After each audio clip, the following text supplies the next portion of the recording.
are we going to vote the same? No, because our needs are different based upon those facts. Thank you. Absolutely. Constance. I think we can pontificate ad nauseum about the issues, but the bottom line is they're all liars.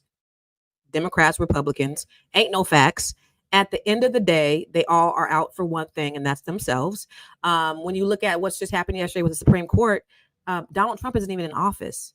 And look how much power he has. Like, at the end of the day, nobody is looking out for you, Black people. We got to look out for ourselves. And they're all the same face, just behind, different colors, red or blue, blood or Crip. That's what they are. They're gangbangers. That's all they are.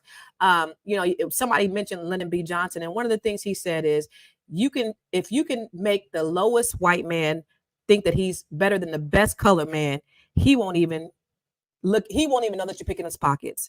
In fact, give him somebody to look down on and he'll give you everything he has. It's all about the green. It's all about the money.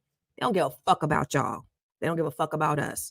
So we have to really work together. And I'm sorry I said it, but they don't. America's fucked up. Politics are fucked up, period.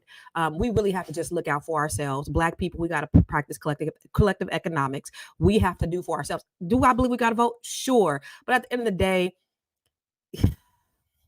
they going to do what the fuck they want to do anyway.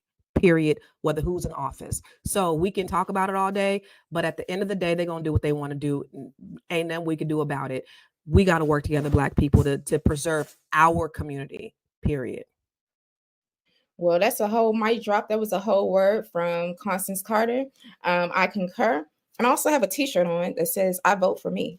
But I am voting for Dr. Cornel West in this particular election. And I'm a strong proponent of voting locally, especially for these judges, y'all, because we see what's happening within the criminal justice system. But voting locally is very important. I want to read some stats, and then we're going to go to a video. Question came up about the percentage of Black people voting Democrat. Thank you, Dr. Trump, for raising this question too. In recent presidential elections, around 90% of Black voters have consistently supported Democratic candidates. 90%. Okay. For example, in the 2020 election, about 92% of Black voters supported Joe Biden, the Democratic candidate. The percentage of the Democratic vote made up by Black people is a substantial portion of the Democratic electorate. In the 2020 election, they comprised approximately 13% of the overall Democratic vote. This reflects, this has large implications in terms of how powerful the Black vote is in sustaining a Democratic Party that's not delivering Black policies. So with that being said, let's go to a video. We have a video that we want to show you on this topic. In the meantime, in between time, I love to see your comments coming in through the chat. Let's stick with 2024 if we can, because there is this new report out saying that tens of millions of Americans are being targeted with a ton of disinformation in online Black spaces ahead of the 2024